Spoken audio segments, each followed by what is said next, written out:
mainstream secondary school that are no longer or are currently attending.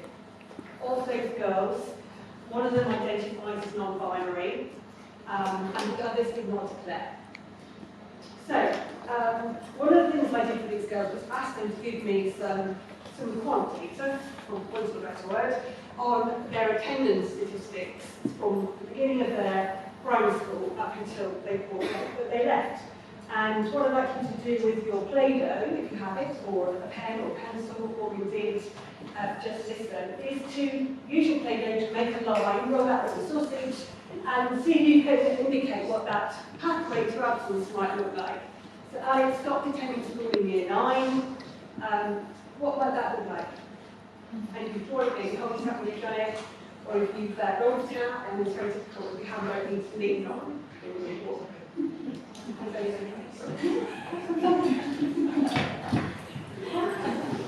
I can give you the outside of it to carry it back again.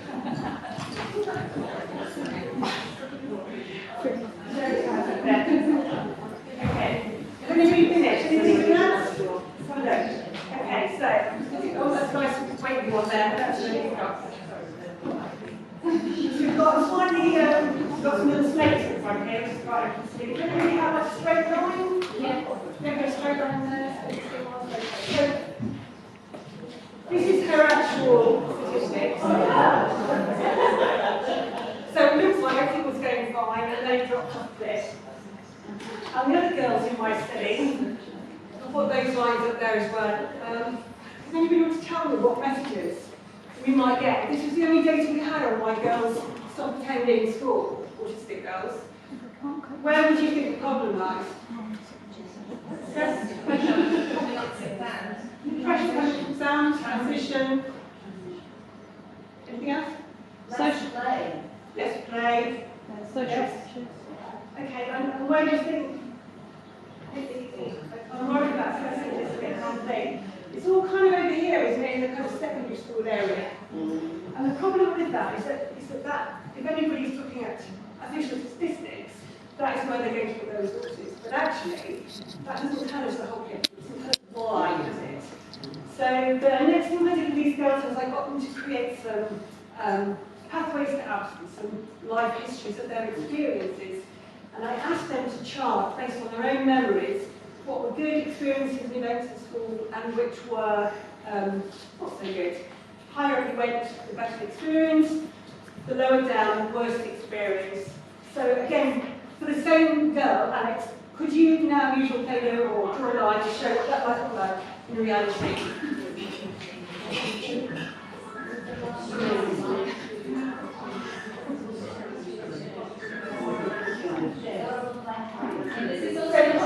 So it's chronological, strong. So this is kind of like what earned their earliest memory, and this is going forwards in time. The higher up the vertical axis, the more positive the experience, and the lower down you go, the more negative the experience, by her interpretation. Okay, so you've got some straight lines going on here, got a dip going on in the middle there. Got one's broken in two. That's probably yeah, we think that might actually quite a useful interpretation. They were a lot less monster. Right.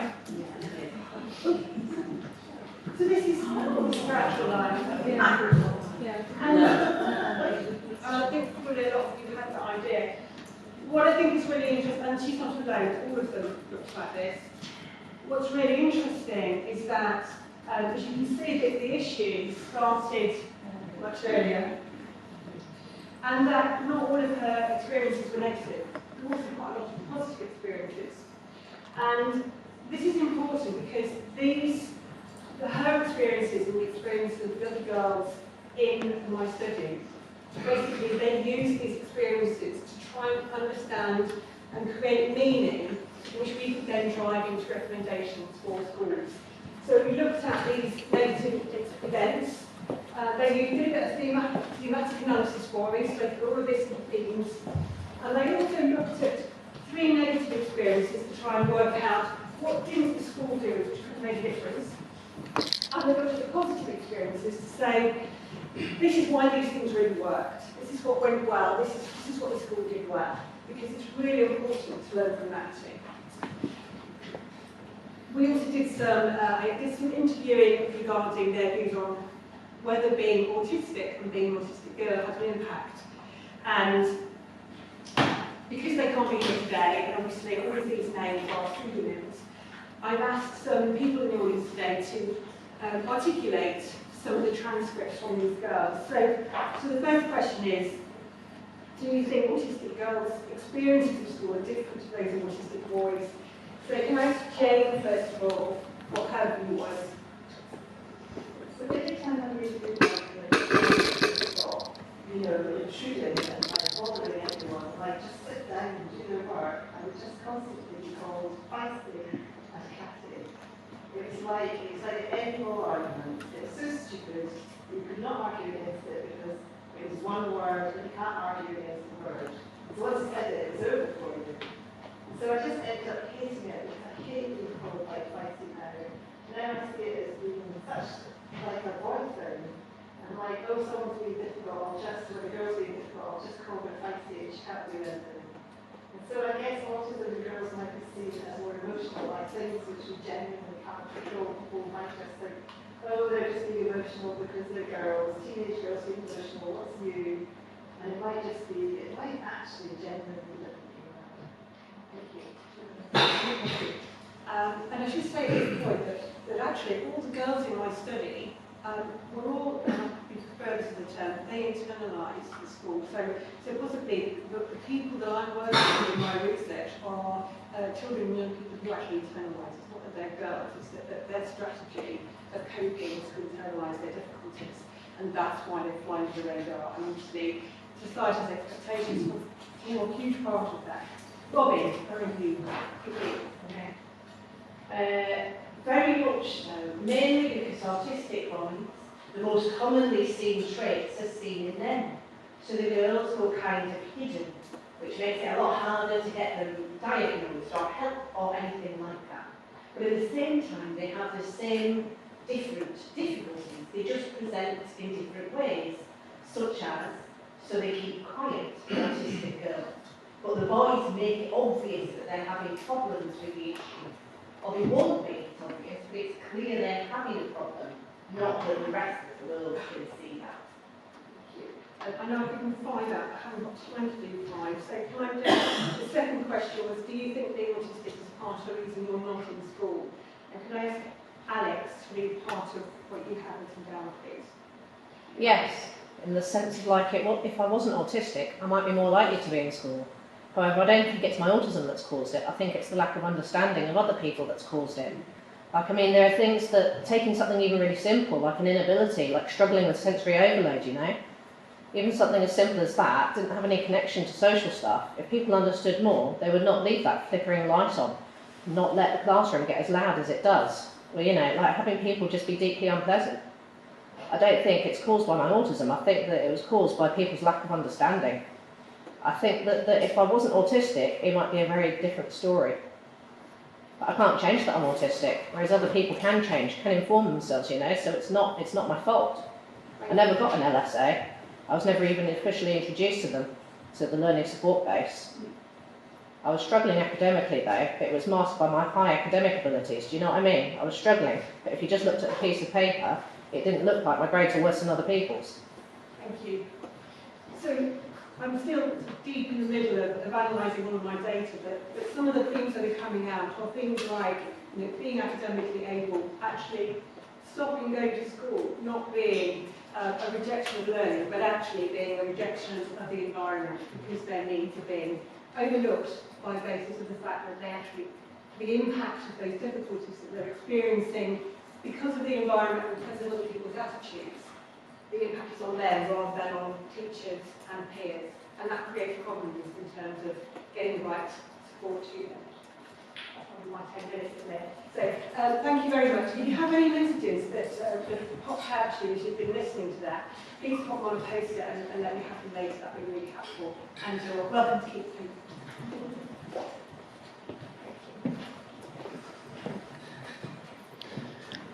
Next up is Felicity. Hello.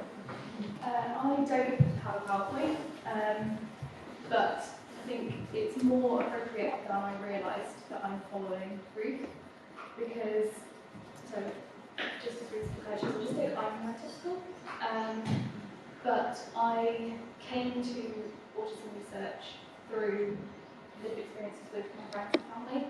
So I initially worked as an SEN teaching assistant with autistic girls in a mainstream school, one of whom dropped out because of her difficulties with her peers.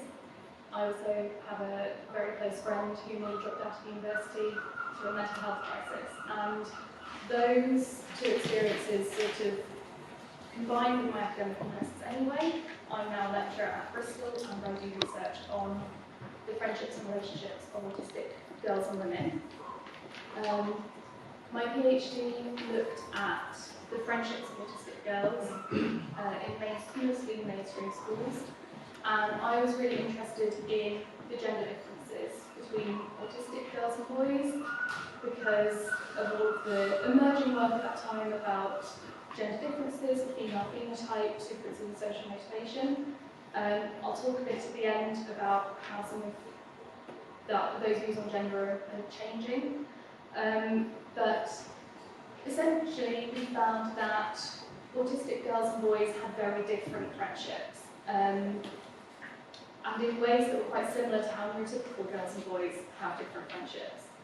So, autistic girls tended to have more best friends than the autistic boys did, and they had much closer relationships with their best friends, both when we go through a questionnaire to sort of assess your best friendship, tell me about how close you are, what you do together, things like that, and also in interviews. Autistic girls were much more emotional in the language they talked about. We talked about emotional sharing, the desire to spend lots of time together, the ways in which their friendships were based on talking, things like that. Whereas autistic boys talked a lot more about friends as people who they did things with, and you went places with, or they helped you with in class, things like that. And they still cared about their friends, it was still important to them, but not in the same way as for the autistic girls. What was really interesting was that actually a lot of what autistic girls were saying was very, very similar to neurotypical girls. So again, friendships based on lots of talking, lots of emotional sharing, lots of the stuff that we think of as stereotypical teenage girl friendship. And previous research had assumed that being autistic would override your gender. That if you were autistic, it didn't matter if you were a girl or a boy, you would have the friendships and relationships that we had previously assumed were the autistic typical. And actually, that comes from, as we talked about in several of the talks today already, the lack of recognition of autistic girls and women in the diagnostic criteria, meaning that our expectations were very much based around male patterns. Where there were some really important differences for autistic girls was in the qualitative nature of those friendships. So on those questionnaires, they scored their best friendships just the same as the neurotypical girls or non-autistic girls, and the differences came out in terms of the difficulties in their relationships. So autistic girls tend to have one or two best friends rather than not have a wider group, whereas neurotypical girls tend to have a couple of best friends and a wider group. You can imagine if you're in a secondary school lunch hall, the tables of kids who sit together, and you'll sit with your best friend, but they might have a person from their history class who sits with them, and then someone from their form might sit with them as well, and then actually that person from the maths class, their best friend isn't in today, and suddenly you're on a table of 6 or 8 or 10 people. That kind of wider social group wasn't as easy or as desired by the autistic girls in my research, which in some ways was great for them because they found it really difficult to manage multiple social interactions at one time. That group conversation was really challenging because you're trying to pay attention to what 7 people are saying, but also what their face is doing, what their tone of voice is doing, what their body language is doing, can you distinguish their noise from the noise of the rest of the lunch ball? That's all very difficult. The problems came when, if you have an argument with your best friend and you don't have that wider social network, you can suddenly become very isolated, or you don't have anyone to check in with to say, can you help me work out why they're not speaking to me today? Or can you help me tell them that I didn't mean to say it the way it sounded? And actually, neurotypical girls use their friends as mediators in their friendships a lot. And autistic girls didn't have that support network, which meant that they often ended up quite isolated if something went wrong. And the way autistic girls, certainly in my research, then tried to manage those conflicts was very different to the non-autistic girls. So, as I've mentioned, non-autistic girls tend to use other people to mediate. They also generally would say, we'll not talk to each other for a couple of days, and then one of us will go, oh, this is stupid, let's have a chat, let's work it out. And it was very reciprocal, sort of negotiated reconciliation. For autistic girls who are very used to feeling like they're the one who must have got it wrong in a social situation, it tended to be a much more black and white approach to conflict resolution. So it was either, it's absolutely my fault and I've got to do everything I can to try and fix this and make it better, and I'll do anything you say to make that happen, which can leave you incredibly vulnerable to manipulation. Or it would be, it's absolutely your fault and nothing you do can make it better because you knew you'd done that. And that leaves you isolated, because if you do that enough times to your peers who are also teenagers and not fully emotionally or cognitively mature, they're going to go, you know what, fine, like, why should I keep putting the effort in? So lots of the girls had best friendships that collapsed, and they'd build new friendships, but those could also collapse. Some girls have got best friends who they've kept, for years and years and years, but some had real difficulties with their peers. And some of those difficulties spilled out into their wider networks as well. So in any school setting or any life setting, it's not just you and your best friend. You will have the people in your class, people in your form, the people who are on the same clubs as you, all of this. And those wider social networks were where a lot of difficulties emerged. So although all of the autistic girls said they've got at least one best friend who they were really happy with, lots of them were very, very highly bullied by those wider peers, because they felt in interviews, they said it's because I'm weird, because I stand out, because I won't do the same things as they do, even if I'm trying to, sometimes I get it wrong, and you only have to get it wrong once with teenage girls. You only have to be the strange one once. Okay. So those wider relationships were quite difficult, but also several girls said they didn't really care. Those people weren't important to them, they were more worried about their best friends. And actually the girls who said that were much happier with their social relationships, because they went, I'll care about the people who care about me. And while that can be difficult to reach that point, it did a lot of good for their sense of self and their self-worth to say, I don't need to spend my time on these people who are horrible to me. Getting very quickly to the point I was going to say about gender. My work now, I try really hard to include non-binary people, because it's been pointed out to me that up to a third of autistic people are not binary in some way. Which is a really good point, and I wish I thought about it at the start of my PhD instead of the end. But I was brand new to this game, and you don't know everything you need to when you begin.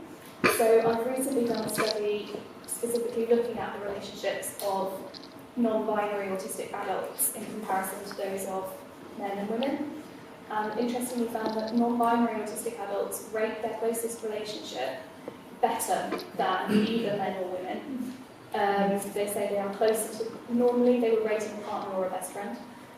They say they are closer to that person, they consider them more in important life decisions, they trust them more, and although I haven't had a chance to do the qualitative work yet, I'm hoping to, but some of the feedback I got is that for people who are having to consciously negotiate their gender and their gender presentation, you put a lot more conscious effort into forming your relationships as well. And so that can perhaps help you build stronger relationships because you've had lots of conversations about things that people who are cisgender perhaps don't always think about in terms of how you present, how you interact, the roles you take on within a relationship. So I think there's some really interesting work to come, sort of coming forwards, coming towards us, to come. I'll get my words on not just gender differences in terms of men and women, but gender differences in terms of the whole range of genders that people are. Thank you.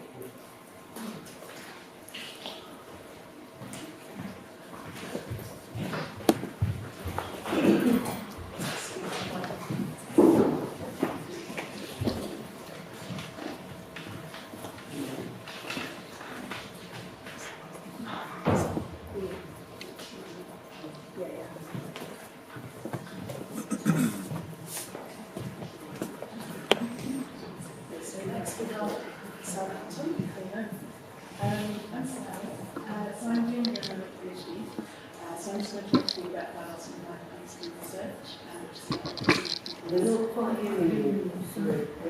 Is this better? Yeah. Good. So I'm just going to talk to you about some of my PhD research about autistic people's experiences of pregnancy, childbirth, and parenthood. So just a bit of background. So obviously, pregnancy, childbirth, the postnatal period, these are all times when there's lots of changes, a lot of changes in physical and sensory experiences. There's many more interactions with medical professionals. It's a time that people can find quite stressful, and there can be increases in things like stress, depression, anxiety during this time. There's not a lot of published research about how autistic people experience this time. So probably the largest study that's been done so far is a survey study that was done a couple of years ago, that found that autistic mothers particularly didn't feel that they get all the support that they would like, and they often kind of face some misunderstandings from professionals as well. Yes, sorry.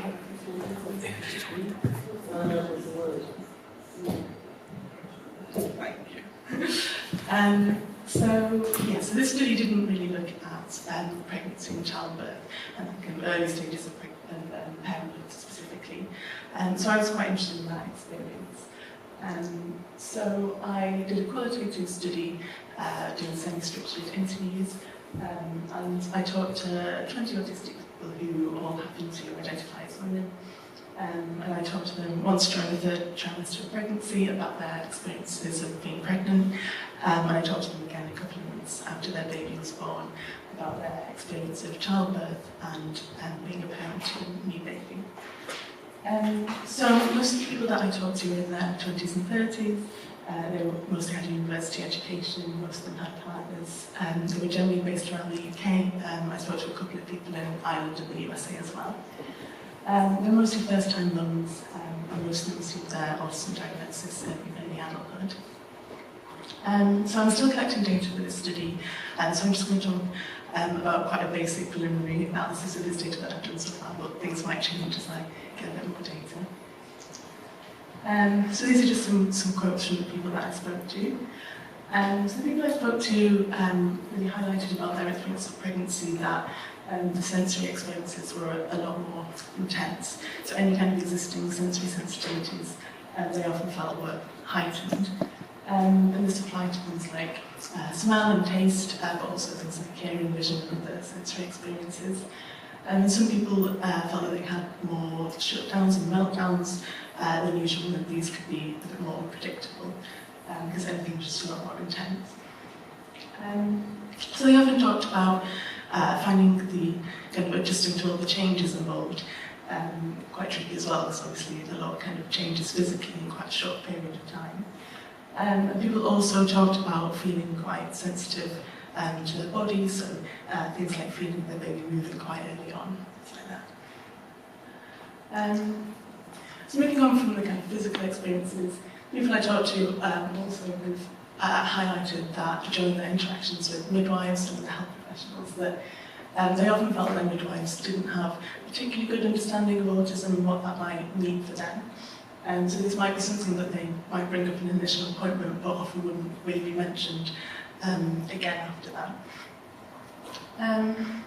So a couple of the mums that I spoke to did have some more negative experiences with professionals. So one of the mums I spoke to talked about talking with her midwife about meltdowns, and then she did get referred to social services. That situation did get resolved, but it left her kind of breaking down the trust in that relationship. It left her unsure of what she could say to her midwife without it being misunderstood. So this was the experience for a minority of the mums, and a lot of the mums did also have quite positive experiences with their professionals during pregnancy. And when there was those positive experiences, this often tended to be not necessarily because their midwives had a particularly good understanding of autism, but rather because they just listened to the individual and were willing to kind of adapt and tailor things to the individual person and what they needed. So they also talked about kind of ways that they would like to be communicated with professionals. So they often talked about wanting kind of statistics and quite factual information, and also feeling that they wanted to ask lots of questions, but not always feeling comfortable to do so, so that they would like to, because they were made to feel more comfortable to ask questions in appointments. So some of the people I talked to really felt that it would be helpful to have someone go with them to appointments and to help them to kind of remind them of things that they might want to ask. Not everyone felt that that would be helpful, but some definitely did. So, moving on to birth experiences, again, people talked of this kind of sensory experiences, so particularly the combined impact of things like the noises of machines and comings and goings of medical professionals, and that being quite intense. And some of the people I spoke to chose to have home births instead to be able to kind of make that more predictable. People also talked about how they often felt that they weren't kept informed of what was going on during birth, and that could be quite difficult. And while there were more positive relationships with professionals during the birth, it was often because the professionals kind of gave clear and detailed information of what was going on. So the people I spoke to also talked about some things that they found a bit more challenging about being a mum to a new baby. So these were often relating to not getting a lot of time to themselves, not getting a lot of time away from their kind of senses, and also with kind of lack of sleep and having to keep track of many more things, so that this kind of often took a toll on executive functioning. Some people did say that they found kind of play and things like that a bit more tricky. Most of the people that I talked to mentioned that they really would appreciate more of a network of autistic mums and more kind of peer support, either in kind of in-person groups or more online support, and that would be useful. People talked about challenges, but they also talked about strengths. These included things like really kind of noticing their baby's interests and really wanting to explore those interests. And a lot of the mums I spoke to who talked about finding babies quite instinctive and easy to understand, and really kind of paying attention to the cues of their babies and their cries and really having a good understanding of it.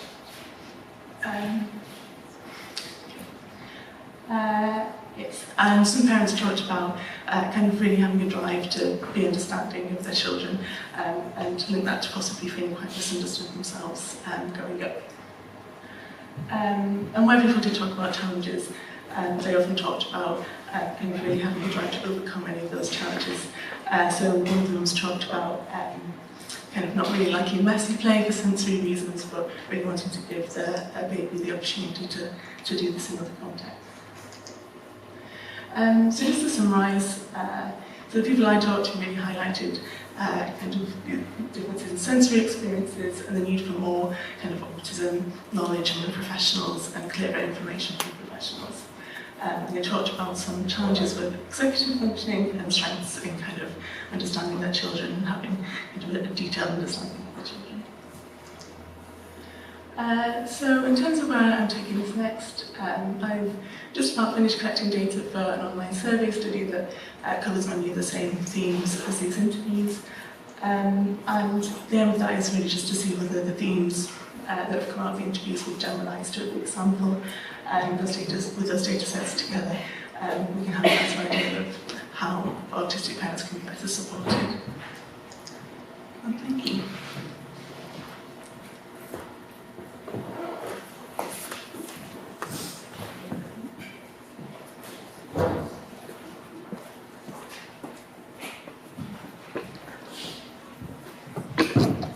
Our next speaker is Sharmin. Sit down and stand up. Okay, so I'm Sharmin, and I'm a student at the TISARD. So I'm studying a Masters in Autism Studies at the moment. And I'm not an academic, so this isn't really an academic talk. I'm just sort of talking about, I'm going to give you an insight into a different world. So I was diagnosed at the age of 33, and I like the term discovered, so I'm going to start using that now. And it was a discovery, and my son was diagnosed when he was 3, and it was through him that I actually got to learn about myself a bit more, and it was how I sort of came to the point that I thought that I needed to be diagnosed as well. So my father was born in Bangladesh, and that is a country that's in between India and Myanmar, which is also known as Burma, and it's a very small country. It's that small green country, and so my mother was born in East London, so I had 2 very different cultural perspectives in my home. And I was born in studies. So Bangladesh is like a majority Muslim country. There are other religions like Buddhism, Hinduism. And we've got a lot of cultural roots from because we were previously like a Hindu country, and so we've got a lot of cultural links to like Indian culture. So it's mainly like an agricultural country. It's really beautiful. Like I would really recommend to go and there. It's relatively safe, but obviously bits and bobs about it. So imagine all your life, instead of being known as autistic, you're referred to as being crazy, and that can just have such a detrimental impact on your mental health. It can have such a bad impact on your identity, how you see yourself. Oh, what have I done that thing? It can just be it can be really harmful to your self-esteem. It can have a really bad impact on you as a person. So you go through life not really knowing who you are, but also seeing yourself very negatively. So the problem is, in my language, in Bengali, there is no word for autism. So they have this word, which is pagol, which means crazy, or they have the word boba, which means mute. So if you don't have language, they'll call you boba. It's not really very nice, but that's the reality of it. You go through life with those, quite negative labels. So what does the word pagol mean? So it means mad, crazy, or insane. It's a very, very negative term. Nobody's going to use that with you. Sometimes friends do use it in like a jovial way, but it's very negative. It's very harmful. And so imagine that every time you have like autistic expression, instead of being called autistic, you are referred to as being crazy and pagol. And so what happens is people just learn to just really contain it, really hide it. They don't want anyone to see that they're autistic. Bangladesh is a very patriarchal society, so it's a culture that's male-dominated. And for a woman to be seen as autistic it will totally like disempower you in their culture, in our culture, that culture. So, you know, it's very, very difficult to be an autistic woman in that culture. I'm looking at this one. Yeah, so camouflaging. So we all know that this is like something that, you know, all autistic people do. And you know, the purpose behind it is obviously to go unnoticed and to not, for people not to know that you're autistic, or sometimes it's a coping mechanism. But studies have shown that it's linked to stigmatisation. So in the Bengali culture, the stigma of autism is huge. People don't want their children to be autistic, which is really sad, because they see it as something shameful, or they think it's something that should, you know, people should be ashamed of. And I really hope that that gets changed, because it's a really horrible position to be in. I think there must be like hundreds and thousands of autistic people in Bangladesh and like in the Indian subcontinent who are just masking and just hiding themselves. So it's just, and that kind of, to have that label on you all the time, it just makes you feel very weak and not, you know, not being able to show who you are. So that problem is actually like probably confounded in that the Asian society. So I don't know the exact statistics. Obviously, this isn't an academic lecture. I'm just assuming that it must be much worse in those sort of cultures. So when I think about like what's the long-term impact of always having to hide who you are, I know that South Asian communities, especially South Asian women, have got a much higher rate of mental illness. They're actually very difficult to treat as a group as well. There are studies if you want to look at that. There is that shame surrounding mental illness. People don't even want to be known to be depressed. People don't want to be known to have anxiety. So you can imagine that being known as autistic is, you know, huge. And having an autistic child, you find that parents of autistic children from certain communities are more focused on cures, more focused on trying to hide that their child's autistic, and they're more sort of resistant to getting a diagnosis, and which actually has such a negative impact on that actual child. You know, it's very difficult. So, you know, you end up being very isolated, and then you know, you can end up having religious isolation as well. So we follow those sort of, we have religious communities, and you might not feel like you can join that community because autism is stigmatised so much. And then one thing that I feel very strongly about is the issue of forced marriage. So in our culture, in my culture, arranged marriage is still a practice that happens. But then if you have an additional diagnosis, or you're considered to be bug, then you're more likely to be forced into a marriage. And it's a sad fact, but it's still a fact. Because people might think that you're a burden to the family and that you need to be married off and you need to be put under the protection of another man. It's really, really disturbing, and you know, I feel very strongly about it. I don't think, you know, it should happen at all. There's some research that's been done by some colleagues at the University of Nottingham and from Tizard as well. I think Dr. Michelle McCarthy, so you can have a look at it. It's called My Marriage, My Choice. So yeah, that's very interesting. So what can we do to remove the stigma? So I really think we need to encourage neurodiversity amongst cultures as well, and get rid of the shame and the stigma, because I feel like in some cultures the shame and stigma is just so intense.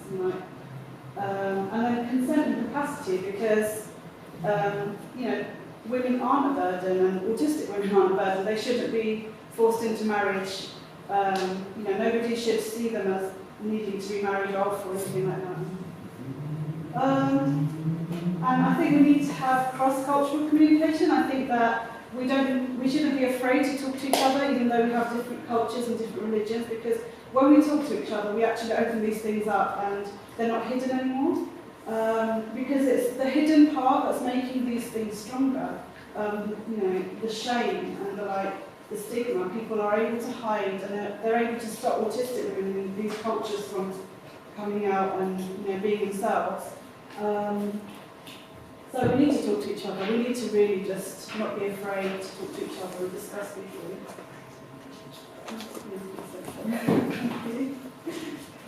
Basically, I'll leave it on there for a minute, so I'll do a bit of introduction.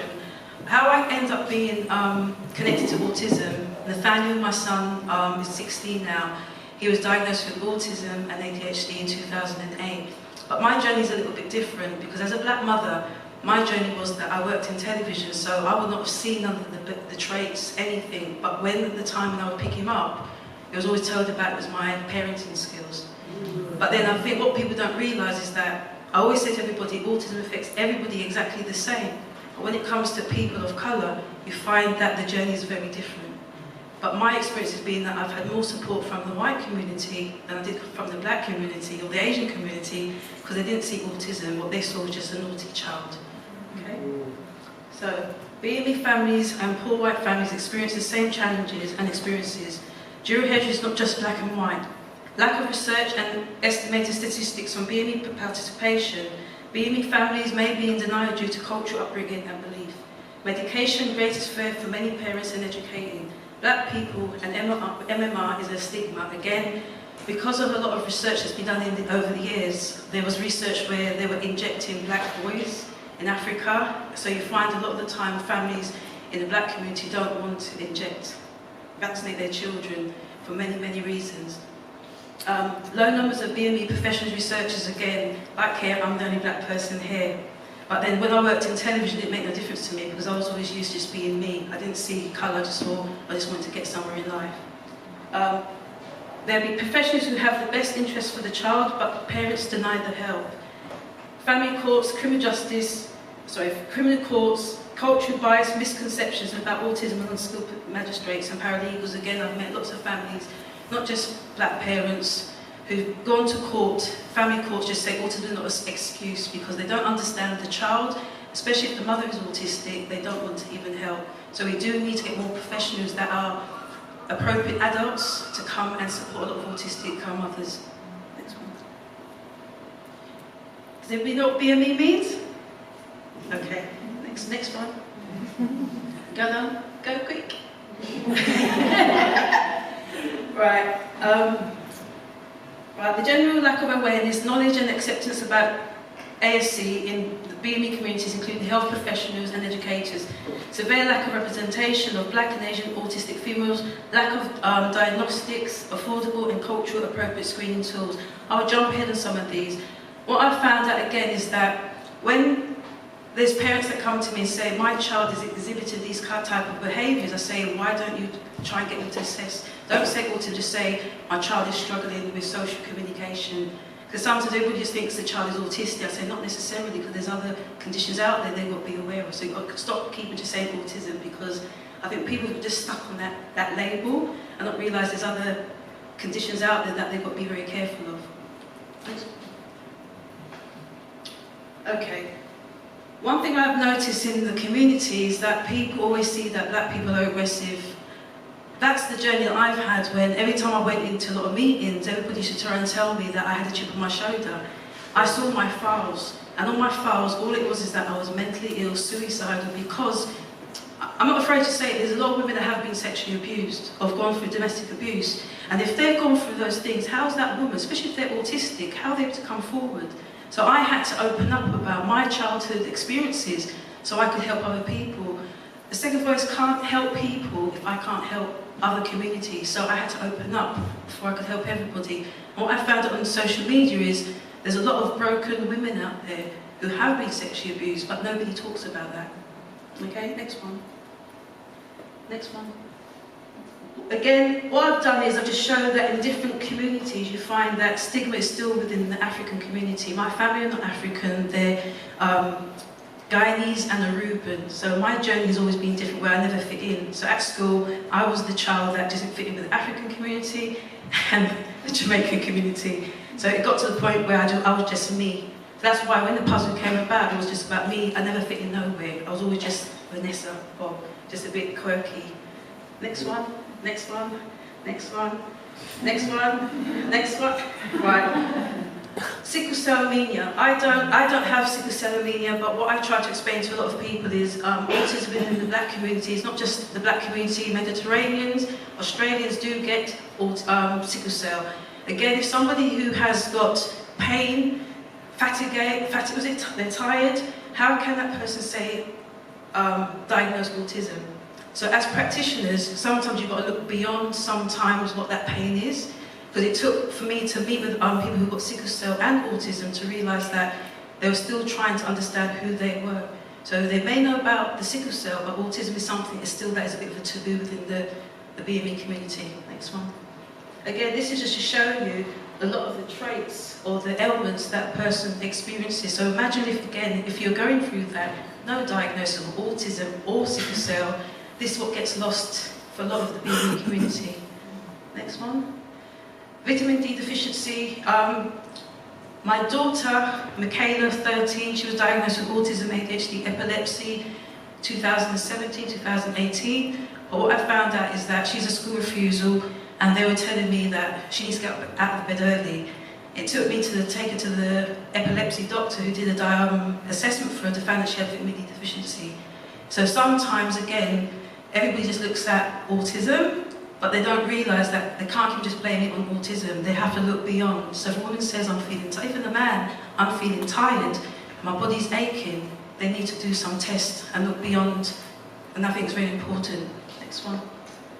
Mental health, which was talked about within the Asian community, is exactly the same when it comes to the black community. Mental health is a big thing. Again, everything is being put there where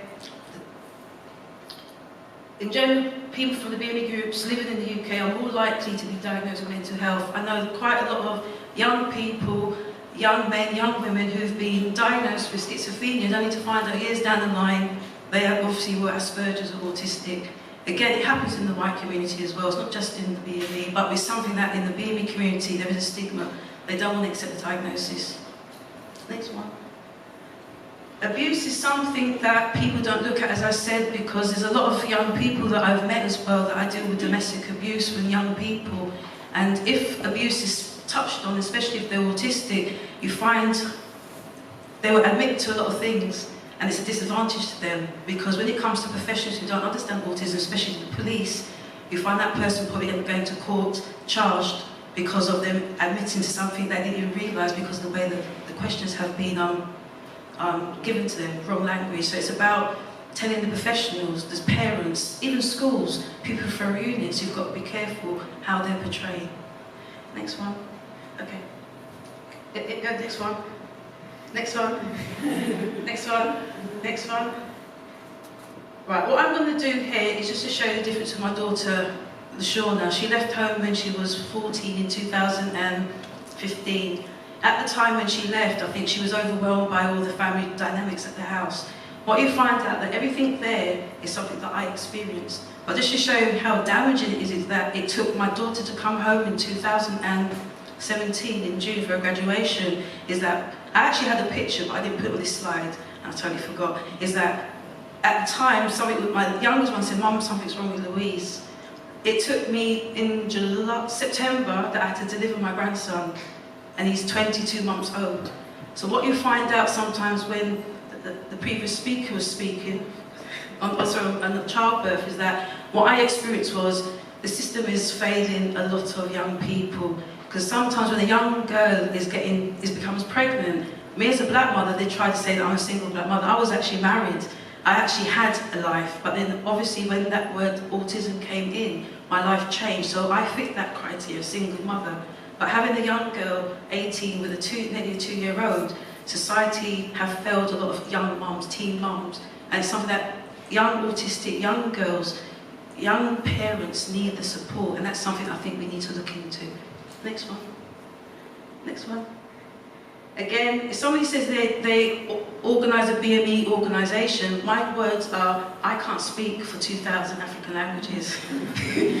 Asian community, the Caribbean islands, get representation, because it's important. That's why sometimes there's a breakdown in communication. Next one. Asia is great. Asia as well, same thing. 2,300 languages. Again, find organisations that can help. Next one. This was a statistic done 2 years ago, and this is what came back from all the parents that I'm connected with. They felt that professionals were not understanding. And I still find, even right now, even though like today, I'm still struggling with professionals understanding me. Even though I've got all three of my children with a diagnosis, it doesn't make no difference. Because they just see that my children, and I don't like to say that word, because they're able, but then when they're at home, a house is like a pressure cooker, which everybody can relate to. But I think professionals come more in the household, but not coming with being judgmental, but understand that everybody's journeys are very different. Next one. This is Amanda. She's autistic, and her daughter's children are autistic. What she basically said from a mixed race point of view, as I said, autism is not just black and white, and how she explained it was that she felt that when she was at school, she never fitted in nowhere. So sometimes people have to be careful when they talk about mixed race and understand about the family dynamics, because sometimes that affects the autistic person. If they hear racism, they're going to actually hear what they say. So that's something that we've got to look at as well, as parents as well. Next one. So basically what I found that when I spoke to people, what they basically said is that they felt that more specialist training, working with BME community professionals, connecting with local voluntary groups and self-help. Don't assume you know, as this causes families to become defensive. Find an advocate that can assist you or student if you have difficulties. So basically what I'm just saying is it's about communicating, and as Sharmin said, it is about just all of us coming together. If you find that the people within the BME community are becoming very defiant, it's because sometimes it's a trust thing because of what they've seen on the media, and if somebody doesn't look like them, they will shut down. That's my presentation.